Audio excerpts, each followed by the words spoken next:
Mag-alas 2 nga ng madaling araw nang tumama sa lupa ang bagyong Ompong sa bahagi ng Bagao, Cagayan. Kasalukuyan itong nananalasa sa ilang parte ng Northern Luzon.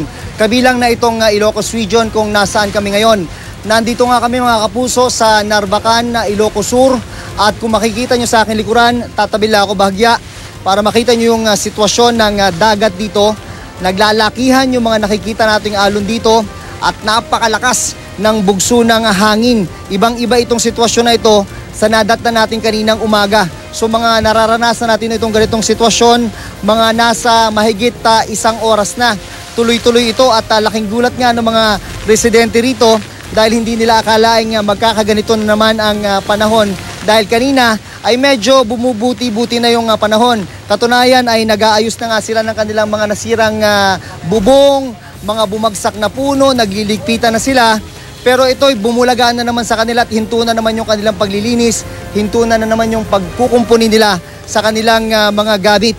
Kagabi ay nagsimulang maramdaman ang lakas ng bagyong Ompong dito sa Ilocos Sur. Habang tumatagal, papalakas ang hampas ng hangin. Nang lumiwanag na, mas lalo nang naramdaman ang bagsik ng bagyo. Sa sobrang lakas ng bugso ng hangin, pwede kang mawalan ng balanse. Sa bayan ng Narvacan, ito ang iniwan ng bagyong Ompong. Mga naglalakihang puno, poste ng kuryente na pinatumba ng hangin. Hindi rin nakaligtas ang ilang negosyo sa gilid ng kalsada. Inilipad ang bubong ng mga ito.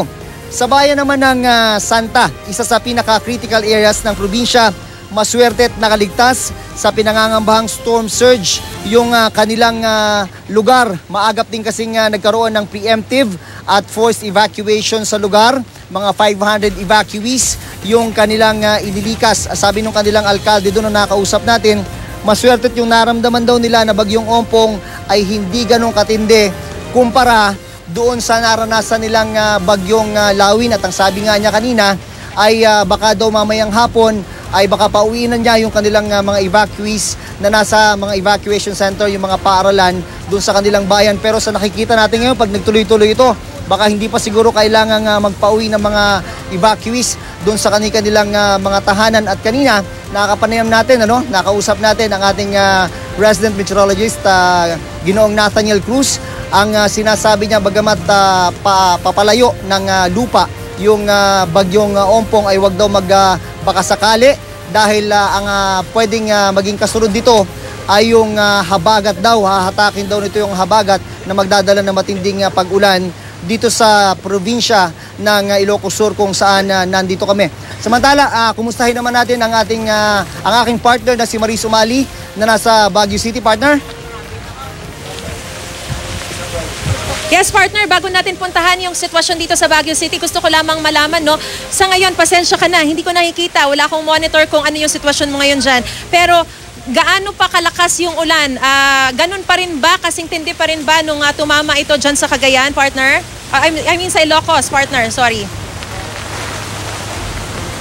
Partner, nakakagulat dahil alam mo nung kasagsagan, nung pagtama ng bagyong Ompong, hindi nga tayo natulog kasama yung team natin para i-monitor yung lagay. Nagsimula yung monitoring namin gabi, umabot na madaling araw.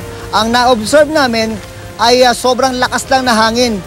Pero yung ulan ay hindi naman ganun katindi. Pero ngayon, sa nararanasan namin dito kung saan kami nakapwesto, sa Narvacan, Ilocos Sur, ay napakalakas din nung ibinabagsak na ulan nitong bagyo na ito. Kaya nagulat din yung mga residente rito kasi kanina medyo maayos-ayos na yung panahon, pero eto na naman tuloy-tuloy at hindi natin alam kung kailan hihinto ito. Isa rin sa mga dapat pag-ingatan na partner, yung babala na posibleng maglikha ng storm surge o daluyong yung bagyong Ompong. Kaya yung mga tao rin dito kasama na tayo ay nakatutok dito sa kalagayan ng kanilang dagat. At anytime kung sakaling mas lumaki pa ang mga alon, ay aalis na rin kami dito. Partner. Pero partner, ibig sabihin hanggang sa mga sandaling ito, dyan sa coastal area na yan, meron pa ring mga residente at nandyan pa rin kayo. Hindi ba delikado yan, partner? Yung Santa, partner, unahin ko lang yung isang pinaka-critical area, yung bayan ng Santa.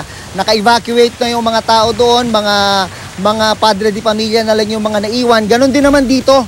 Ganon din naman ang sitwasyon dito sa may gilid ng dagat na ito. Actually, partner, doon sa mga dumadaan sa area na ito, no?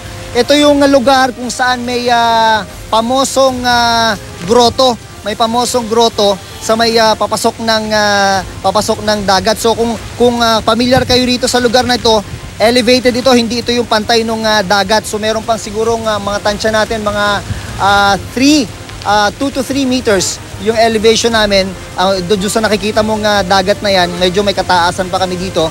So relatively safe pa naman siguro, pero pag nakita namin mas lumaki na yan, siguro yun na yung cue namin para umalis dito. Partner. At saka partner, yung meron kang binalita kasi sa mga nakarang araw, no? Yung sinasabi mo na pag-evacuatean sana, hindi naman gaanong malayo, doon din mismo doon sa dagat. Kaya, kumusta ba ang sitwasyon doon? Kung naroon ka pa o kung may impormasyon ka man na nakuha mula doon sa mga residente roon? Hindi ko na nabalikan, partner. Nasa bayan din ng Narvacan kung saan tayo nandito. Isang barangay dito sa bayan ng Narvacan yung lugar na yon. Yun nga yung nakakapagtaka doon kasi yung mga residente, nung napunta tayo doon kahapon, nagulat tayo dahil ayaw nilang magsilikas. Ito yung mga nakatira sa gilid ng dagat. Sabi nila, ba't kami naman naaalis dito? Kung ang paglilipatan din naman namin, halos sa kalapit lang ng bahay namin. So may problema yata sa pagde-designate ng mga evacuation areas. Alam mo kahapon, partner, pagkatapos natin maiulat yung report na yon, ay may tumawag sa atin na isang kawani ng Department of Interior and Local Government at hinihingi yung detalye ng report na yon at aaksyonan daw nila dahil alam nilang mapanganib yon para sa mga residente ng barangay na yon, partner. Alright, partner, mag-iingat kayo dyan, no? At talagang siguraduhin nyo na hindi malalagay sa kapahamakan ang inyong mga sarili. Ingat kayo dyan, partner. Maraming salamat. At